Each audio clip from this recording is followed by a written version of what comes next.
Drift with me for a moment into a world that begins in darkness, inside a rising elevator where memory fails and only breath remains. Imagine the doors sliding open to a square of green, quiet, impossible, surrounded by walls so tall they swallow the sky itself. A place that feels designed not for living, but for watching, measuring, testing. And as you settle beneath your blankets or rest in the soft hush of your room, let me guide you into a maze built not to imprison, but to understand the human heart. If you enjoy these journeys, please like, share, and subscribe. Tell me where you stare listening from, what time it is, and the topics you stare at love to explore. Your thoughts may guide. To understand the maze, we must first step back, far beyond its towering walls, beyond the trembling stone and shifting patterns, and look at the world that birthed it. A world wounded long before Thomas ever opened his eyes in the darkness of the box. A world reshaped by fire. After the sun flares scorched the earth, the land buckled under unbearable heat. Entire continents became wastelands of cracked soil and drifting ash.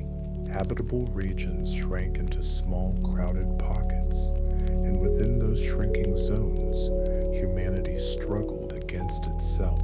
Resources dwindled, governments collapsed, and fear became the currency of survival.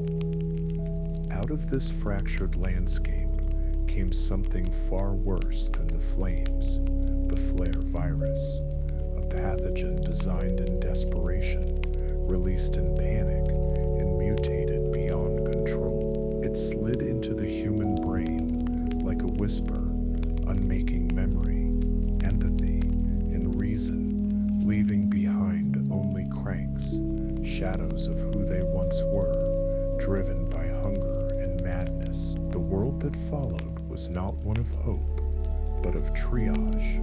Humanity was no longer living, it was bargaining. And from this wounded civilization rose Wicked, an institution born with a single brutal mandate: save what remains of the species, no matter the cost. They do not see themselves as villains. In their own stories, they are guardians standing at the edge of extinction, forced to make decisions no ordinary conscience could bear. To them, the Gladers are not children. They are variables in a biological equation, pieces on a grand board where every sacrifice, every sleepless night, every scream in the maze is converted into data that may one day cure the world. Wicked Sep's philosophy is stark and cold. The suffering of the few for the survival of the many. It is utilitarianism sharpened into a blade.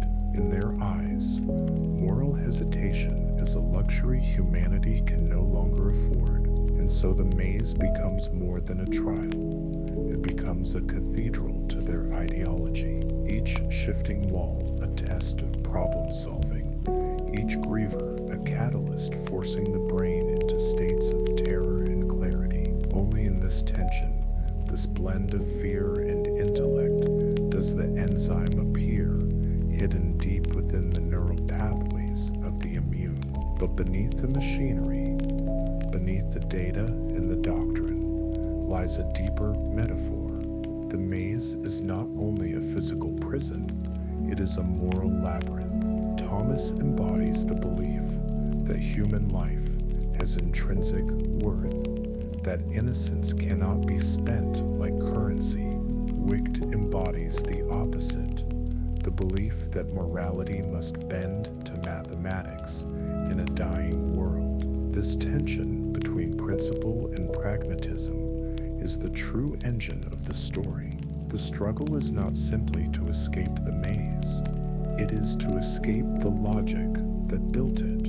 And as we drift deeper into this world tonight, remember, in every structure, behind every question quietly lingers: what is humanity worth when survival is no longer guaranteed? To understand the world of the maze, we begin with the glade, an ecosystem so meticulously crafted that it feels natural only at first glance.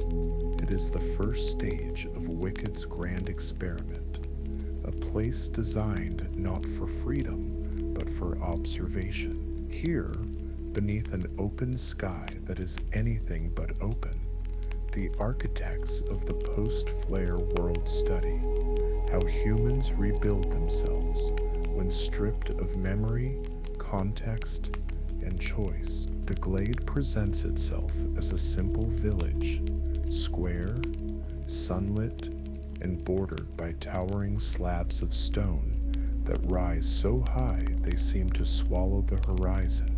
But every angle, every path, every resource within this contained world exists for a precise behavioral purpose. Wicked wanted to see not just how the boys survived, but how they organized, governed, created rules, and enforced them when no adults or historical frameworks were left to guide them. The habitat is divided into 4 functional quadrants, each mirroring a fundamental human need. The homestead serves as the seat of authority, where disputes are settled, leadership emerges, and justice is improvised from instinct rather than precedent. It is here that hierarchy is reborn, where the boys discover which of them will lead, and which of them will challenge that leadership. The gardens form the lifeblood of the glade, a carefully regulated agricultural zone designed to keep the community self-sustaining. The soil is unusually fertile, the cycles unnaturally consistent. The boys believe they are farming for survival. Wicked knows they are farming for predictability by keeping hunger at bay, but never truly answering its source. The system maintains compliance without rebellion. The bloodhouse stands as the counterpart to the gardens, providing the protein that stabilizes the gladers' bodies. Livestock runs on a schedule too efficient to be natural, and the boys are nudged into routines that balance labor with reward. Every meal is a variable, every chore a data point. And then, in the southwest corner, lies the Deadheads, a quiet forest where fallen gladers are buried. It is a place of stillness, but also of utility, providing wood and organic material for the community. In Wicked's eyes, the Deadheads complete the cycle of life and death needed to observe emotional response, attachment, and grief. Even mourning becomes part of the study. But perhaps the most striking feature of the glade is not what lies within it, but what looms around it. The walls, these monoliths of cold stone, form a perfect square, rising so impossibly high that they erase any illusion of escape. Their scale is intentional, large enough to dwarf the human spirit, but not so oppressive as to cause immediate panic. They are a constant reminder that the boys' world has limits, limits set by unseen hands. When the gladers look outward, they do not see possibility. They see barrier, boundary, and design. Every sunrise reinforces the same quiet truth. Their lives have been constructed, curated, and confined. In the glade, freedom is an illusion, and illusions to Wicked, or simply another form of data. If the glade is a controlled habitat, a gentle cradle shaped by unseen hands, then the stimulation zone is where the mask drops and Wicked's true intentions become clear. Here the environment is no longer meant to nurture, but to provoke. It exists to sharpen instincts, strain nerves, and stretch the human spirit to the very edge of its breaking point. We begin with the maze, the first true test of the human mind under engineered pressure.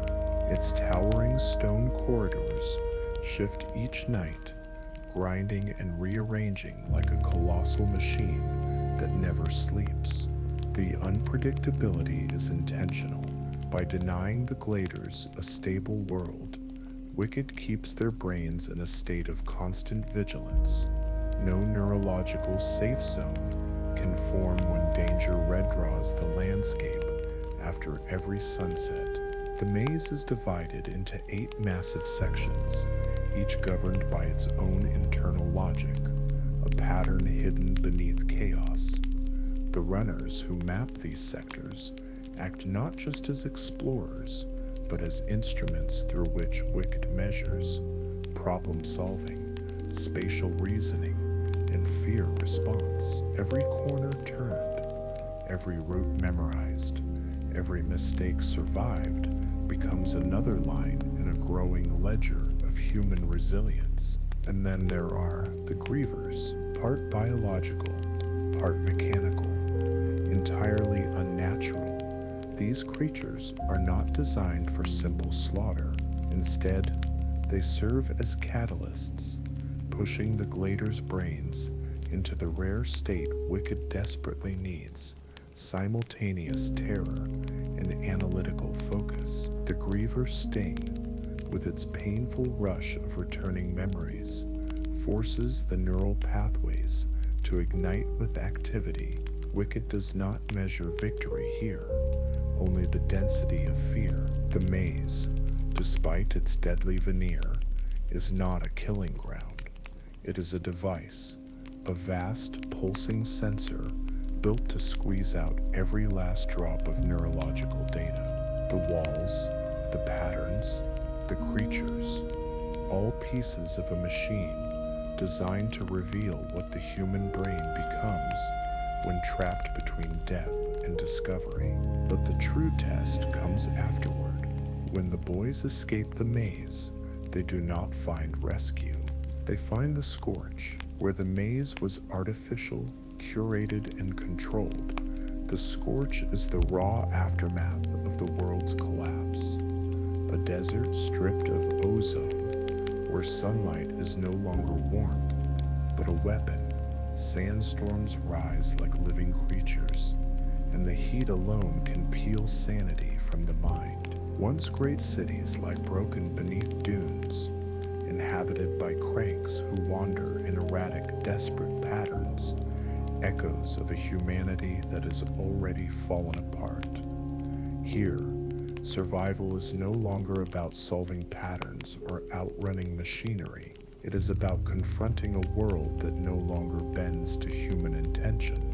The Scorch is Phase 2, the test of instinct over intellect. A landscape where fear is no longer manufactured, it is simply everywhere. In this harsh expanse, Wicked observes what the maze could never reveal: how humans behave when the world itself becomes the monster, and when the only remaining rule is to keep moving.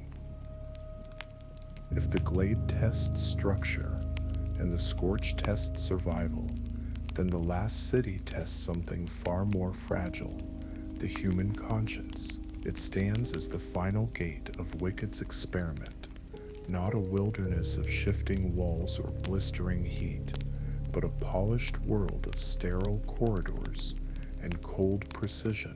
Here, danger does not erupt from monsters or collapsing buildings. It emerges from choices. The last city rises like a beacon amid the wasteland, shielded by a massive wall that cuts the world cleanly in two. Outside the wall sprawls chaos, infected bodies staggering through broken streets, families huddled behind makeshift barricades, entire districts crumbling beneath the weight of despair. This outer ring is a graveyard of civilization, a portrait of what humanity becomes when the flare strips away both memory and mercy. Inside, however, is something entirely different. Clean air, cold steel, glass towers gleaming with artificial light. A society preserved in a vacuum, maintained not by compassion, but by hierarchy. Resources flow upward, not outward. Safety belongs to the privileged, and science replaces empathy with efficiency. It is order without humanity, Wicked's ideal environment. But the last city's purpose is not architectural, it is psychological. This place is designed to reveal what kind of people the Gladers have become. In the maze, the boys were forced to think. In the scorch, they were forced to survive. But here, they are forced to choose. The city's design creates 3 moral trials, each quieter than a griever's attack, but infinitely more dangerous. The first test is loyalty. Thomas must decide whether his allegiance lies with the friends who bled beside him, or with the vision of Ava Page, who insists that the suffering of a few can rebuild the world. It is not a test of strength, but of belief. The second test is sacrifice. Within these pristine halls, Thomas confronts an impossible question. Would he condemn one person he loves if it meant saving millions who will never know his name? Wicked watches not for physical reaction, but for hesitation and for resolve. The third test is freedom itself. Wicked believes they alone have the right to assign value to human life. Their algorithms decide who is worth saving, who is worth studying, and who must be discarded. The last city challenges each subject to face that ideology directly. Will they accept a world defined by utilitarian logic, or will they reject the system entirely, even if it means tearing down humanity's last sanctuary? By the time Thomas walks its corridors, the city becomes something like a mirror. Every gleaming surface reflects not the world that is, but the world that could be, depending on which truth he chooses to stand behind. Before the maze, before the scorch, before the last city's gleaming walls, there was a group of boys waking up, one by one, inside a world with no memory, no history, and no past to anchor them. And yet, in this vacuum of identity, something remarkable happened. They built a society. The Glade, for all its walls and limitations, became a living study of human instinct. These boys had no childhood stories to guide them, no cultural traditions to pass down, no governments to imitate. They arrived as blank slates, tabula rasa, each stripped of everything except the innate desire to survive. And still, almost immediately, they began shaping order from chaos. This is the first truth of the Gladers. Humans carry the seeds of society within them, even when all memory is removed. Within days, leadership emerged, roles solidified, and routines formed out of necessity. In an environment where sunlight and hunger set the rhythm of each morning, the Gladers created a culture, fragile but functional, as natural as breathing. At the heart of this new world were 3 simple laws, an improvised constitution, born not from philosophy, but from survival. Work for the community, every hand mattered. Farming, building, cooking, healing, each task contributed to a shared stability that the boys clung to like a lifeline. Labor became purpose, and purpose became identity. Do not harm another Glader. Violence, though tempting in moments of fear, threatened the delicate balance they relied on. To hurt one member was to weaken the whole, and even in the absence of history, they understood this instinctively. Never go into the maze at night. This final rule was not moral, but practical. Nightfall brought danger no one could fully comprehend. Staying inside the glade meant preserving their most valuable resource, themselves. Through these laws, the community took shape, a rough, earnest reflection of society in its earliest form. It was not perfect. Arguments flared, tempers rose, alliances shifted, but beneath the strain, a core truth held steady. The Gladers cooperated because survival demanded it. From Wicked's perspective, this was the most fascinating part of the experiment. The Glade acted as a miniature civilization contained in a sealed environment, a behavioral petri dish for studying how humans rebuild culture when every trace of the old world is removed. And the results stunned even the architects. Despite the pressure, despite the fear, despite the isolation, the boys chose order over anarchy. They proved that structure is not taught. It is remembered somewhere deep in the human spirit, in the quiet routines of the glade, in the shared meals and morning assignments, in the gatherings where disputes were settled by vote. Wicked saw something they could not engineer. The persistence of humanity, even when every external influence is stripped away. And so, the Gladers became more than subjects. They became evidence of resilience, of cooperation, of a truth older than memory, that even in captivity, the human heart seeks a way to belong. When we look deeper into the glade, beyond its fields and makeshift shelters, we find the subtle machinery of Wicked's social experiment at work. It is not the walls or the maze that reveal the most about human nature. It is the way the boys divide themselves, almost instinctively, into roles, without memory, without guidance, without any framework to imitate. The Gladers organize themselves into a functioning society.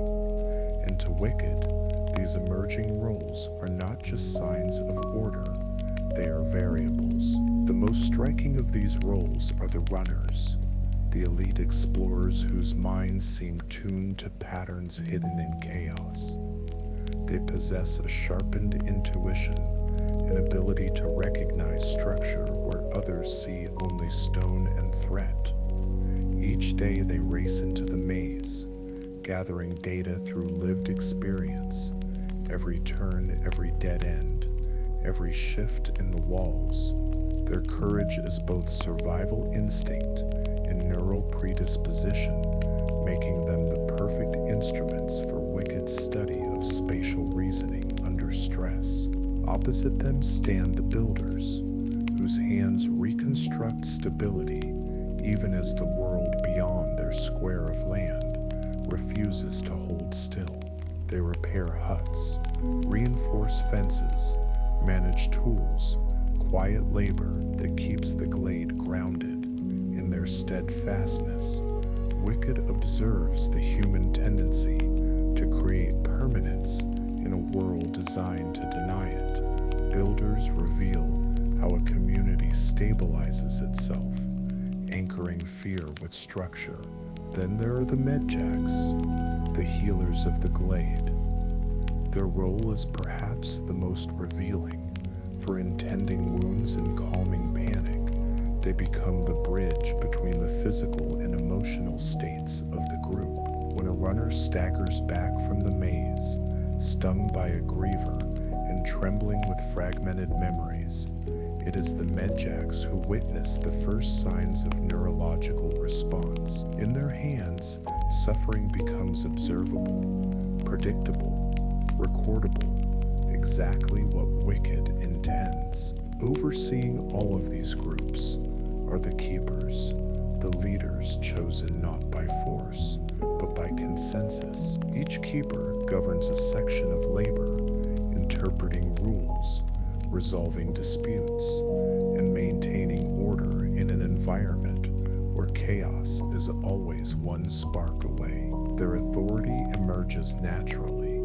evidence that even without tradition or teaching, humans recreate systems of governance. Under pressure, leadership becomes both a necessity and a mirror of the group's collective will. But behind these seemingly organic divisions lies a deeper purpose. Wicked watches each choice: who volunteers, who hesitates, who excels, who cracks.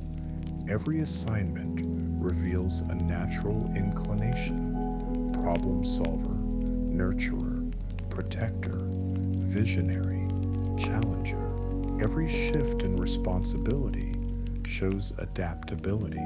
Every conflict between roles reveals fault lines in societal design. This is the true intent of the specialization system. It views as how humans optimize themselves when no external hierarchy exists. In the glade, the boys believe they are simply doing what must be done to survive. But in Wicked's eyes, each role is a window into the architecture of the human mind, how it organizes, prioritizes, evolves.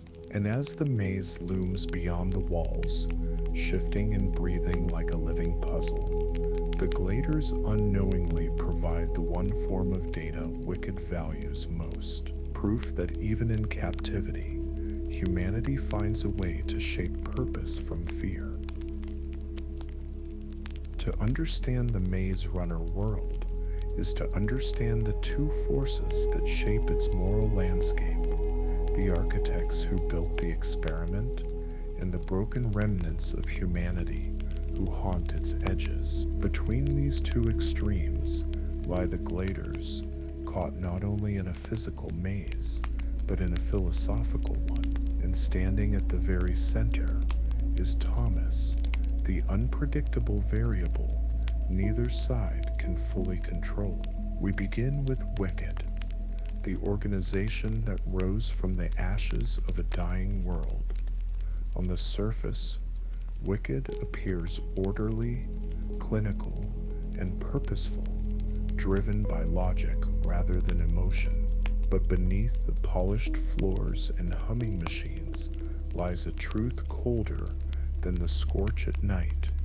Wicked believes salvation must be engineered, even if it demands the dismantling of innocence. At the head of this ideology stands Ava Page, a woman who has replaced empathy with strategy.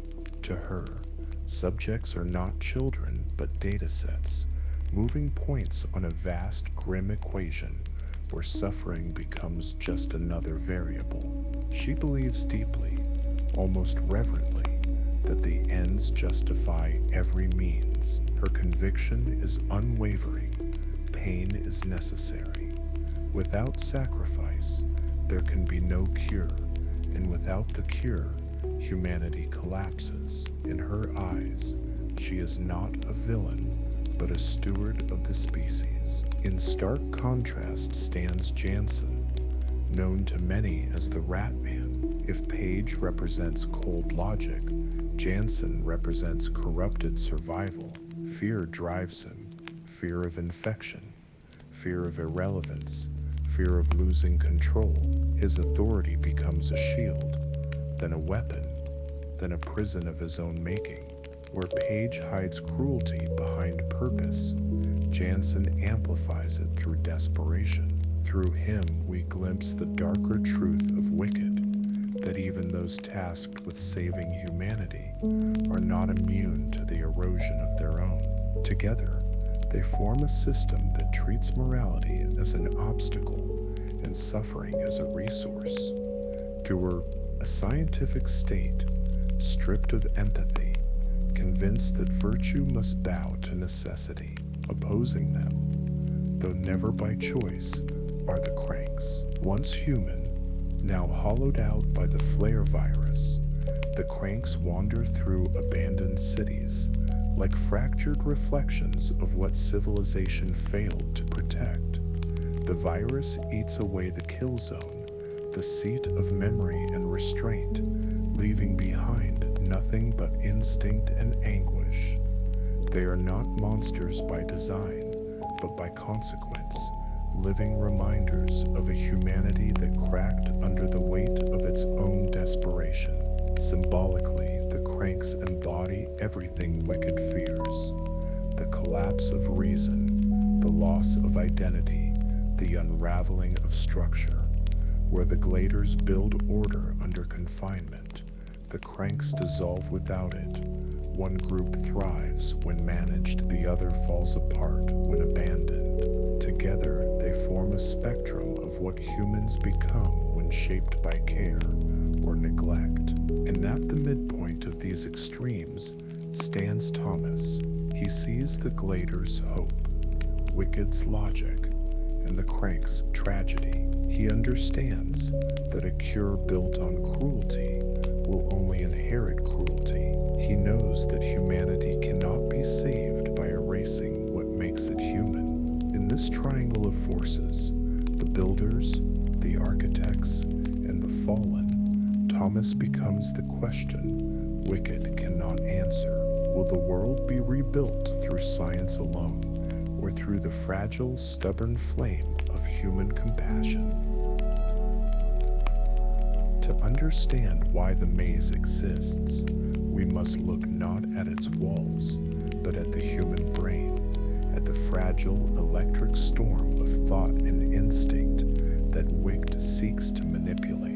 In a dying world, salvation does not come from armies or machines, but from a single enzyme, one the immune can produce only under extraordinary conditions. This enzyme is not stable, nor is it constant. It appears only when the brain stands at the threshold between terror and reason, when primal fear collides with the last traces of logic.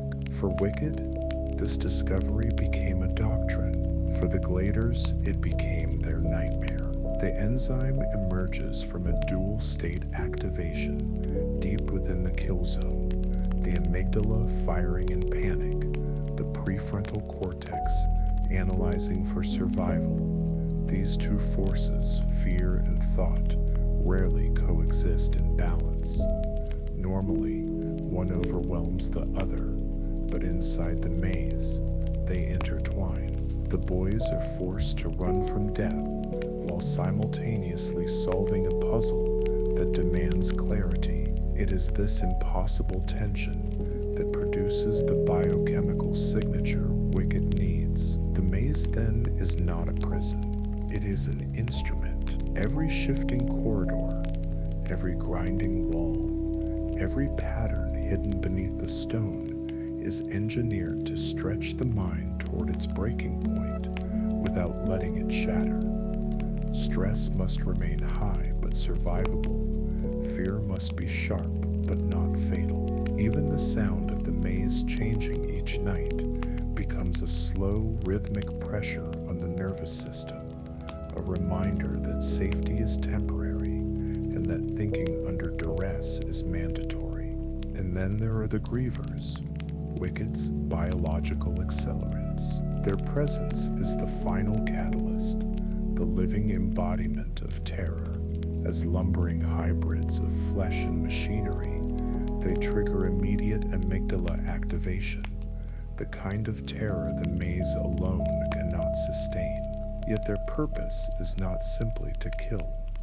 Most of the time, they do not. Their true function is to push the boys into that rare neurological alignment where fear sharpens thought rather than destroying it. But the griever sting is something else entirely.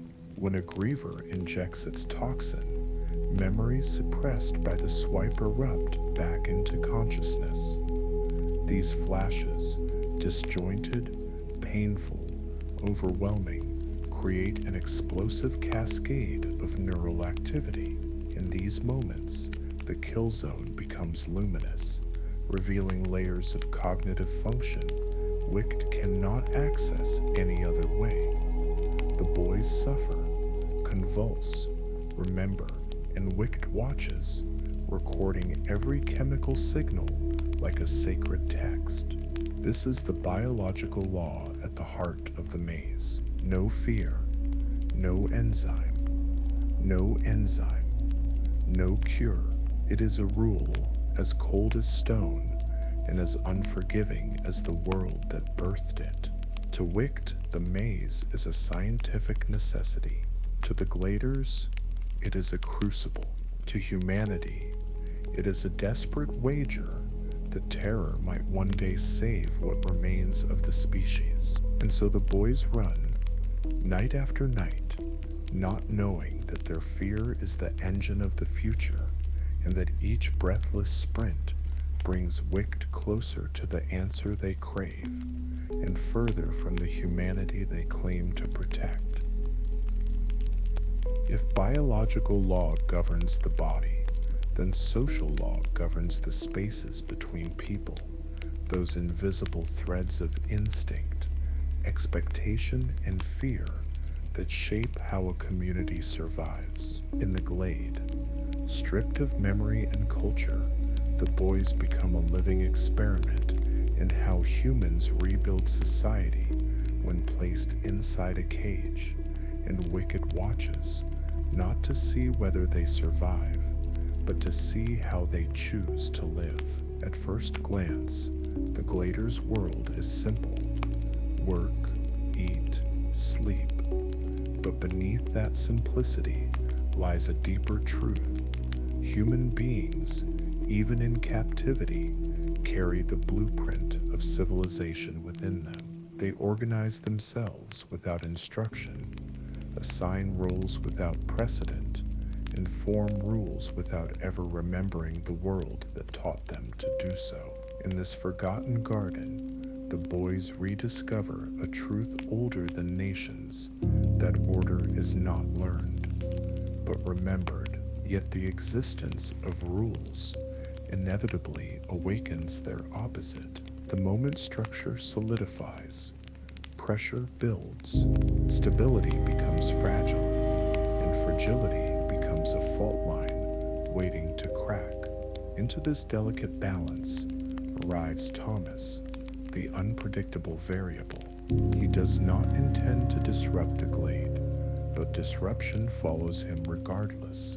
His curiosity, his refusal to accept the way things are, and his instinct to challenge boundaries, all of it destabilizes the fragile equilibrium the boys have built.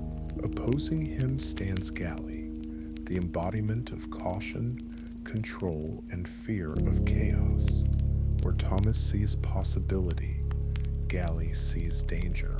Where Thomas seeks freedom, Galley seeks preservation. They are not enemies by nature. They are reflections of two human responses to confinement: break the system or cling to it. Under pressure, these opposing instincts become amplified. Some Gladers gravitate toward Thomas, drawn by the spark of change. Others align with Galley, seeking safety and predictability. Their friction is not personal, it is structural. Wicked designed the glade to reveal precisely this: how humans fracture, reform, and realign under stress. And so, a quiet pattern emerges. Rules create order. Order creates tension. Tension creates rebellion. Rebellion reshapes order. This is the cycle Wicked is truly studying, not whether the boys can follow rules, but whether they will rewrite them. Gladers prove again and again that no cage, no matter how controlled, can prevent the human mind from seeking freedom. At the same time, fear of the unknown ensures that some will always defend the cage. This duality becomes the core of Maze Runner Sep's social law. No one needs to be taught to rebel. Just give them walls. No one needs to be taught to enforce order. just give them fear. Through Thomas and Galley, through the arguments in the homestead and the hesitant votes in the map room, Wicked observes humanity's most ancient split, the battle between progress and preservation. And somewhere between those two forces, the glade breathes. To understand Wicked's grand design, we must view the boy's journey not as a sequence of escapes, but as a cycle, an ascending spiral of controlled conditions meant to strip humanity down to its core. Each phase of the experiment reveals a different layer of the human mind: intellect, instinct, morality. Wicked believes that only by testing all three can they uncover the secret to saving the world from the flare. But in doing so, they risk losing the very humanity they claim to protect. Phase 1, the maze. This is the test of intellect and spirit. Within the towering walls and shifting corridors, Wicked observes how the human mind processes confinement, fear, and unsolvable puzzles. The boys are not merely trapped, they are studied. Their every decision maps neural pathways. Their alliances chart emotional resilience. Their conflicts reveal the earliest fractures in a pressured society. Here, Wicked asks, who rises, who rebels, who unravels? Leadership forms in the most unexpected ways. Some boys cling to rules, others challenge them. But the constant is pressure. The maze forces them to think while terrified, to adapt while exhausted, to remain rational even when logic seems to crumble. In this phase, the kill zone lights up under stress, producing the enzyme data Wicked prizes above all else. Phase 2, the scorch. Where the maze is artificial and structured, the scorch is raw chaos, a world no longer shaped by human hands, with no walls, no protection, no sense of pattern or rhythm. The boys confront survival in its purest form. Hunger, heat, dehydration, and cranks reduce life to instinctual choices. Wicked watches to see how stress transforms when no boundaries contain it. In the maze, fear was engineered. In the scourge, fear is elemental. Which instincts awaken? Which bonds fracture under scarcity? Does leadership persist when the world no longer resembles a puzzle, but a sentence? The difference between artificial stress and natural stress becomes the heart of this phase. Wicked wants to compare them, tally them, and understand the cost of each on the human psyche.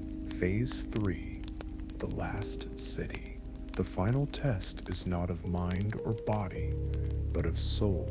In a sterile world where logic reigns and empathy becomes optional, the boys face a question far greater than survival. What does it mean to save the world if saving it requires sacrificing humanity? There are no grievers here, no collapsing buildings or burning skies. The enemy is choice itself. Save a friend or save a species. Destroy Wicked or trust their intentions. Choose compassion or choose the greater good. It is the test Wicked never confesses, the test of moral boundaries. And above all, one truth echoes through every phase. Wicked never searched for the boys' saved freedom, only for an answer, a cure, a justification for the cost. But Thomas sees the flaw in their logic.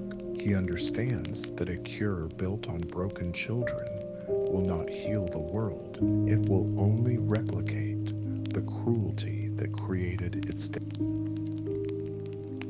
Take a slow breath and imagine yourself standing at the edge of the glade, long after the sun has vanished behind the stone walls. Night settles like a heavy curtain, and the maze begins to shift, its deep rumble traveling through the ground, through your feet and gently up your spine. The world around you falls quiet, as if holding itself still for what comes next. Now inhale. Imagine reaching your hand toward the nearest wall, your fingers brushing against the cool, ancient stone. You can feel the faint tremor beneath its surface, as though the maze itself is breathing, slowly, steadily, matching your rhythm. Each groove beneath your fingertips carries the memory of countless paths, countless decisions, countless moments where fear and clarity intertwined. The stone is cold, but not lifeless. It hums with purpose, and for now, it hums with you. Hold that breath. Hold it gently. In this pause, the world becomes impossibly quiet. Even the distant echo of shifting walls seems to fade into a soft whisper. Let yourself feel the space around you, not empty, not threatening, but watchful. Somewhere above, between the towering slabs of stone, a thin line of moonlight slips through like a silver thread, and though you see no movement, no eyes in the darkness, you sense something patiently observing, something woven into the maze itself, not menacing, not cruel, simply aware, as if the maze has turned its attention to you, curious about who you are and what you might become within its winding heart. Now exhale, release the air slowly, and let the world unfold inside your mind. See the map of the maze, spreading outward, corridors branching like rivers, intersections pulsing softly as though alive. With each breath out, another piece of the labyrinth reveals itself, not as a threat, but as a possibility. The paths do not choose for you, they simply wait. Every turn is a question. Every dead end is a lesson. Every open corridor is an invitation. Feel the tension in your shoulders loosen, as if the maze itself is granting you permission to rest. The stone warms beneath your hand, just slightly, like the final glow of dying daylight. The air around you grows still, and for a moment the endless patterns of the maze drift through your thoughts like gentle waves, rising, falling, rearranging into shapes that comfort rather than confine. In this quiet space, the maze is no longer a prison. It becomes a landscape of breath and silence, of choices suspended in the dark, of the world considering you, examining you, wondering whether you will run or simply be. And as you breathe out one more time, imagine all the pressure,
Thank you for walking with me through these breathing walls, where every tremor of fear becomes data and every heartbeat echoes against stone shaped by unseen hands.